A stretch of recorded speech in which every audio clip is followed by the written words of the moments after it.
All right, well, welcome back to Community Capital. My name is Rob Johnson. We have another great show for you today. Joining me in studio is Desiree Martinez. She is the founder and owner of the Kast Agency.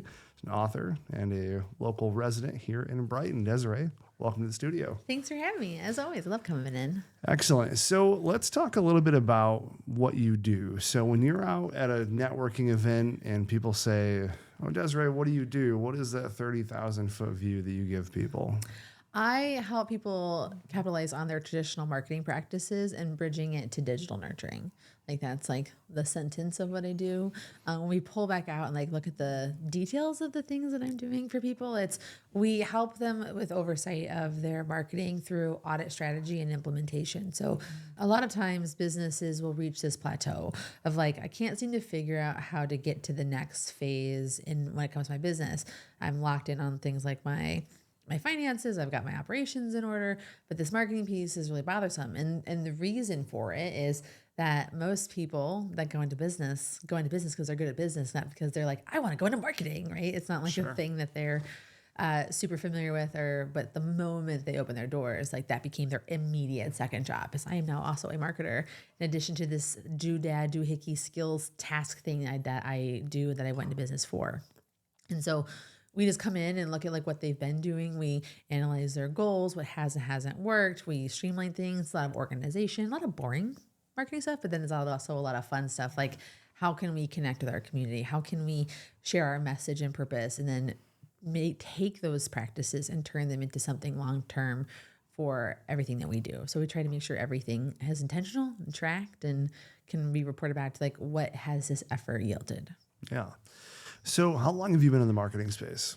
I say I've been marketing since MySpace. It's been a long time. I got started making MySpace pages for apartment communities back in like 2009.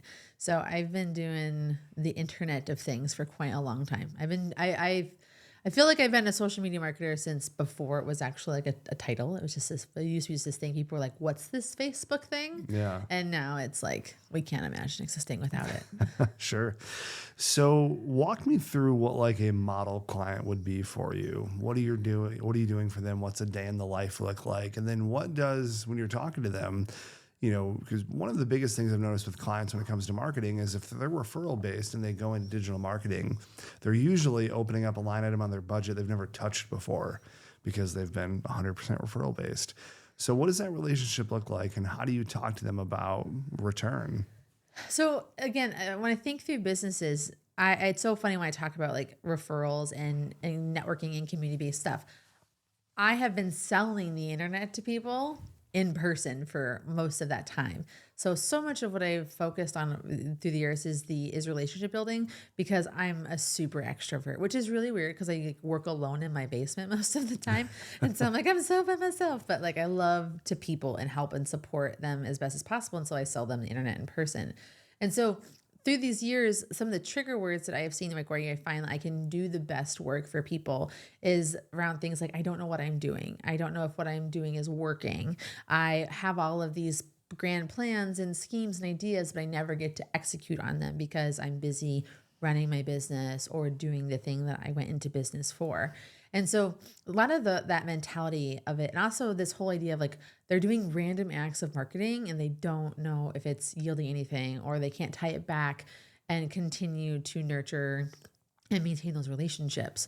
When it comes to traditional marketing, we have not only like network marketing, but we also have sponsorships, we have events, we have PR, we have all these different ways that we can go out and be amongst the people, but we have to have a really solid way to like take that stuff and bring it online to nurture those relationships. So here's an example. You ever been to a networking event?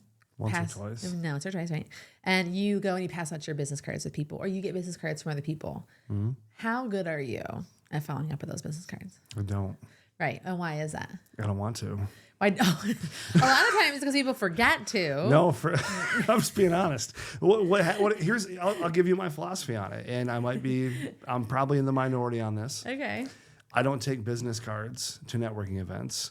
I don't take business cards from networking events because 99% of those relationships that you have are a facade.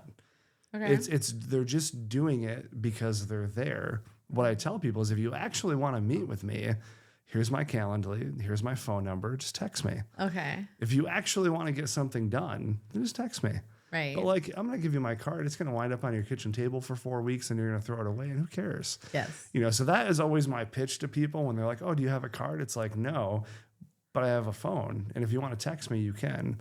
And if they do, that's great. That tells me they're serious and they actually want to work together. So that's my philosophy. I guarantee it's people listening to this are like, this guy's nuts. No, but there's no one way to do something. It that's works just for me. It works. It's obviously working very well for you because you've built this like local empire of doing really great things for people through the podcast studio and through the other offices that you have and the work that you do, your partnership with the chamber, all that stuff. So it's obviously working. Everyone has a different method or way that they do it. A lot of people will say, I get distracted. I have intention, all this stuff. I also don't have a business card. I use a digital business card. Yeah. I use a tool called Popple where it's like they scan a QR code that's on it's on the home screen of my phone. Yep. And that gives them my information and I collect theirs and it goes into a CRM perfect. and it has an automatic response. It's like, it was awesome to meet you. Here's a link to schedule a call with me. And if then they take the call, I know that the relationship will go somewhere. It's super intentional. And that's what I don't like about most of the marketing movements that people do is there's no intention behind it. And I don't have time for that. But a lot of people have a lot of time to waste, apparently, at networking events and gatherings that aren't going to yield them things for their business. I just want them to be super intentional behind everything. And you can't really know, especially as you're getting started, like you can't really know where the right places are all the time. No. And so you do have to do that legwork to figure it out. And that's where you are definitely like trading that time capital for what you're trying to do with your business. And so when we have that again, but we take that still the in-person mentality because I have digitized my contact information. They're now in my CRM. So I can nurture them through email newsletters, letting them know what I have going on, put them in my Substack, send them YouTube videos. Like that information is there. And so we can stay in touch in some way, shape or form if we're both willing to do the legwork to stay in touch. A lot of times people are like, I mean to follow up with people and like I never do. Yeah. And that's where the digital nurturing piece is so important. Let's take it into like a bigger scale. We're at an event where we're a sponsor and we have like a table and we get to have this luxury of interacting with like, let's say 50 people out of the hundreds that go to something. Those 50 people had a moment with you. You need to be able to follow up with them. You might write down a couple, like these are the hot leads I want to follow up with. Yeah. But let's say there's only 5 of those. Those other 45 people you still had a moment with. You need to nurture them. That doesn't always happen. No. And they sometimes get put onto like a spam email list and no one likes that. And so it's like, how do we make those intentional interactions better? And so that's a lot of what we do. Yeah. Like, how can we take these interactions, these marketing efforts? If you're going to put time and money into something, how can we make sure it's going to have longevity for you? How can we make sure it's going to have a return on investment, a return on influence for you so that you can know where you should and shouldn't be spending your time, what is or isn't good for you? Perfect. I love it. And going back to something that you said, which I thought was really important, is the reasoning behind why you're doing what you're doing. Because when you're just starting, you might not know if this particular chamber group or this networking event or this after work meetup is going to work for you. You got to figure that out. Yep. But once you know it's not working, stop doing it. Yes. And do something, try something else that will work. So I want to get into your book. So the name of your book is? Stop Marketing, Start Belonging. All right. So walk me through why that's the title of the book. So like I shared earlier, I've been selling the internet to people for over 17 years in person through traditional means. And one of the things that's so interesting when we think through marketing is it goes in these like phases. We have these eras of marketing, right? So our last era was very much the TikTok, the COVID era, where it's like, how can we digitize? How can we get online? How can we build online presences? The creator economy became a whole thing at that time. Our 2015 and it's usually in 5-year spurts, right? So that was like the 2020 era. Our 2015 era, that was when we were like, everyone was on board with Facebook. We were doing the things with Instagram. YouTube was starting to become a more streamlined thing. 2010 was when we were having the transition into social media. So when we were having the transition where people were building websites, it was being required for businesses. They were starting to figure out these pieces. SEO was a really big one. A lot of white hat, black hat, stuffing our keywords into stuff as much as we can, all that stuff, right? So I've always been, I don't know if it's just from my experience and being in it, I've always been able to see like what's coming next. And it's one of my, I feel like my superpowers when it comes to marketing, what I've seen coming next. And I've seen this for the past about 1.5 years when I just, right around when I started decided I was going to write the book was there's going to be a really big resurgence of in-person networking. We're so sick of the internet. We're so sick of the AI slop we're seeing everywhere. We're desperate for human interactions. People, like we as people want to human. We want to be around people, but we want to be able to take the things that we've learned and that we have subconsciously been drawn to within the internet, which is finite niche communities. Like we're not just in a book club anymore. We're in a book club for like spicy fairies, right? Or we're in a book club for Book club for what? spicy, like all of the ACOTAR, Oh, that kind of stuff. You know, like being really specific. I'm in a sourdough baking community group. I really love hand knitting stuff, like that idea of like really specific niche interests, and they're applying it to what we do with our businesses and how they want to interact with us and engage with us. So they want to be really intentional with their time, while also finding their people in their really small communities. Where before through COVID, it was very much this blanketed thing. Like I want to touch as many people as I can. I'll get as many views and subscribers as I can possibly get. Yeah. Now it's like, nope, we're going to be small but mighty. And I'm going to be able to build this community of 100 people that are going to, be the people that feed me the most, rather than try and build a community of 1,000 people that can feed me a little bit. And so I've seen that in our marketing space, and we've seen more than ever. And as this 2026 year has gone on farther and farther, there's been so much data about how much people are craving in-person experiences more than ever. And it's become this huge economic boom, and if businesses that can pay attention to it and capitalize on it effectively by having that in-person digital nurturing sort of bridge are going to be the ones that are able to be the most successful. My favorite example of that is one of our local things, which is the Gilmore Girls event. Like, we're not Connecticut, we're Brighton, Michigan. We do our event when it's still hot here. But our town gets all on board and turns itself into Stars Hollow, Connecticut, and it attracts a ton of income and a ton of people to our small little hamlet of the world. And it's this fantastic economic opportunity. And all of the businesses that get to participate not only get to make money and be a part of this event, but it's this ongoing culture. It's this ongoing thing. Well, now that we're heading into the third year of it, it's systemized. The girls that have created are putting together ways for people to franchise and make their own versions of this in their own towns. Yeah. They're doing so many really cool things, and how they focus on the community involvement within it is really intentional and really smart. And they're trying to refresh it every year. Those are niche intentional events that people don't think make sense, but they do, because they're so fun and they're so experience oriented. Yeah. So another fun example is with our library here in town. I got my summer pamphlet in the mail because I got kids and I for the library, and they have so many fun in-person experiences planned for it. And the first thing I put on my calendar, my first summer activity with my kids, is the foam party that they're doing in July, because it was such a big hit last year with my kids. I'm like, well, we're going to go again. We're going to invite our friends and make it a whole activity. People want experiences. People want to interact with brands. They don't just want to feel like they're a wallet, a cash register for customers. They want to interact with businesses. They want to feel that they are important to the people that are there and be a part of all of that. Yeah. No, I agree with all that. You know what's interesting, and I wonder if you agree with this or not, but where we're at right now from a marketing perspective, I would argue is the exact same place businesses needed to be for the last 15 years. I don't think the strategy has changed at all. I think the perception of the strategy has changed, because people will say, like, yeah, spray and pray, it's super broad. So going from 2010 to 2015, just kind of figuring it out. 15 to 20, it's digital ads, Meta. Before it was Meta, it was all, as many people as you can get in the funnel. And we focus mainly on service-based industries. So that was never the right plan, though. The right plan, and I think COVID was the best educator in all of this, is like, people don't want, mass market AI, humanless messaging websites. They want people who are going to be intentional about who they are, and that being represented on the website and that being represented in person. That whole continuity from the website down to what it's like in the office is what people need.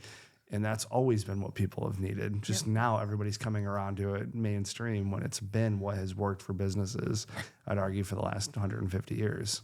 And I don't disagree with you at all. Like, to use a local example that I talk about in my book, Heartland Insurance. Heartland Insurance has been around since the late 70s. It was taken over by Barbara Walker and her husband in the early 80s. And for over 45-ish years, I think that they're at right now, their marketing strategy is people on the streets. They're like, we're in every chamber, we're in every Rotary, we're in every BNI group. We have boots on the ground and people that we hire people who believe in our mission, which is to help people in their worst moments, in their worst days, to be there for them as a resource, who care about their communities and the people that they serve. And that's within the strategy. That's what they have done for 40 years. All of the communication means, the emails, the websites, the socials, the billboards, all that changes and adjusts based on what is popular and sexy at the moment. But the people part stays the same. And again, when we talk about with my book goes back to like that stuff doesn't change. Again, the packaging might change, but at the end of the day, it's how can we build intentional relationships with people and belong to our communities and support them so that they continue to support us year after year. I completely agree. I want to know, what is a good client to you? Because I have ways of vetting people so that way I don't work with, people that don't meet certain, qualifications. What's a good client for Kast? So the Kast Agency usually targets customers that are in that $250,000, $500,000 area where they are like, we need to scale. We're trying to figure out what's next. They don't have a dedicated marketing person. Usually it's someone on their team who will go to stuff. Usually the owner's doing a lot of that labor and work, and they've been avoiding marketing because they don't get it. Yeah. And so those are the people that we tend to work with. We also then, go through a series of things. There's like, what do you have in place? What do you need work with? What are your goals and objectives? And we put together pretty comprehensive audits that allow for them to kind of see where they're at and take what they've wanted to do in their words and frame it into a way that works so that we can do the stuff. There's also the vibe check, right? Like, just because one lawyer works for us doesn't mean another one will, because the chemistry might not be there. The communication might not be the way that we want. Because again, I am not a taco. I don't make everybody happy, right? I have to find the right people that we can work together effectively, because I also genuinely care about the people I work with, and I get really emotionally invested against my husband's will to like make sure that I'm invested in their success and try to go above and beyond for them as much as I can. So for the people that are listening that might want to work with you and figure out what that process is like, how do you want them to start that process? They can actually start the website. They can go to the Kast Agency, that's with a K, and they can request a clarity audit off of our website, and we have a conversation about what they have going on. We put together a report for them, and then they can see, oh crap, I am terrible, or I'm doing a good job, or these are the areas of improvement, and dig into what they have to do. And then they can make the choice to take that audit, implement themselves, which they never do, or they can hire us and we can help them turn that into what they need to do. And then as a fractional CMO for them, it's basically I'm their marketing manager for hire. It's not a full-time job, but I come with a team and my 17 plus years of experience to help them accomplish what they want to accomplish and get them where they want to go. So they're not worrying about small things like, oh, I need business cards, or I need a flyer for this, or where should I be going, or some random person keeps calling me asking if they can do my SEO, and like I don't know what I'm doing, or ooh, this shiny, fun, amazing ADHD driven thing sounds awesome. Can I do this? And we can say no, you cannot. That kind of thing that gives them that marketing sounding board. Perfect. Two last things before we go. If somebody's listening to this and they want one piece of tactical, actionable advice that they can do, in the next week to help their marketing efforts, what would you tell them? Asking the good questions, Rob. Asking the good questions. I would say reach out to 5 people that you like and just reconnect with them. I think that's easy things you could do, especially this time of year, because I don't know when this was released, but we're right after Memorial Day. We're heading into summer. Everyone's like this combination of panicked and checked out all at the same time because they're like, is it summer yet? Can I go up north yet? But it's just reconnect. Like, take the time to be intentional with your relationships. Who are someone that I wanted to talk to that I didn't get a chance to? Who's someone that I haven't talked to in a while that I genuinely enjoy their company and what they do, and I haven't checked in on them? Work on those relationships. That's what I'd say to do. And then the last thing is, what's one thing people should avoid doing in marketing at all costs? Jumping into something without a plan. And the secondary part is being able to look at your existing marketing plan and being like, how does this support it? One of the great things about marketing is we have so many options and so many things to try. But at the same time, the worst part of marketing is we have so many options and so many things to try. And it can be really distracting. And that's why having like a third party marketing person to be like a sounding board that can vet things for you, have conversations, tell you yes or no on stuff, look at having that plan in place for what you're trying to do to make sure it fits in, if it does or doesn't work, put in the back burner for later, all that stuff is really important. So I think it's don't fall into the hype. I don't care what Alex Hormozy says. Just don't do it. Just vet it. Make sure it makes sense for your business before you start doing something. Poor Alex. Alex is fantastic, but it's not for everybody. Like, it's so easy to get distracted by, shiny. Easy button. It's never an easy button. No, there's definitely not an easy button with over half of businesses closing in a 5 to 10 year run. There's definitely no easy button in business. There's not. So. And I think it's just step back. Look at what you got. Your current book of business is your best book of business. See what they can do and how you can build those relationships stronger so that they don't go away. Because, man, gas staring down $5 a gallon, sometimes almost staring down $6 if you have a diesel. Like, we are in rough times, and so we have to make sure that we're not just always searching for new business, that we're maintaining the current ones that we have. Yeah, it's so that people can be successful. It's a lot easier to maintain and grow current businesses than it is to go find that new. Yes. Like I said, I also there's so many like little things, like get involved in your community. Like, community is really important to me. And I talk about this in the prologue of my book. I'm not from here. I'm not from anywhere. I'm a military kid. And then I became a military spouse. And so like I've moved over 30 times. I'm 41 in my life. And so I've lived in Brighton for almost 5 years. It is the longest I have lived anywhere in my life, even with my husband too. And so this is a chosen place to be. And people forget like the beauty and the power of being like your home, of your community. Be a tourist here. Like, go enjoy what's here. Don't buy something on Amazon. Maybe go see if you can find it in town. Like, there's just so many like little things that we can do. Our hood is so great. And again, I've lived all over the world. I've experienced so many different cultures and people and communities and all this kinds of stuff. Brighton's special. Like, it's a fun place to be from. Everyone really cares. My favorite part, this sounds so silly because it's probably the most normal thing in the world for most people. When I drive down the street in my neighborhood, everyone waves. And everyone's like, that's what you're supposed to do. It's like, well, it's because here you're supposed to do that. In other places, people usually scowl at you and try to avoid eye contact if they even like look at you. Yeah. Like, it's really special. So take part of what you do with your business should involve doing something in your community, sponsoring something, going to something, picking a horse and committing to it, whether it's a chamber, whether it's a Rotary, whether it's a BNI, whether it's a niche thing like the Livingston County Real Estate Women's Group or something like that. Like, just find something, make it your home, be a part of the community. Awesome. Well, Desiree, thank you so much. Thanks for being on the show. Appreciate you. Thank you. Appreciate it. All right, everybody, that's going to wrap up this week's edition of Community Capital. We certainly appreciate you watching. If you want to learn more about what's going on at the Chamber, you can check out their website in the show notes. Also, all of Desiree's information will be there as well. Apart from that, we'll catch you next week with a new episode. Take care.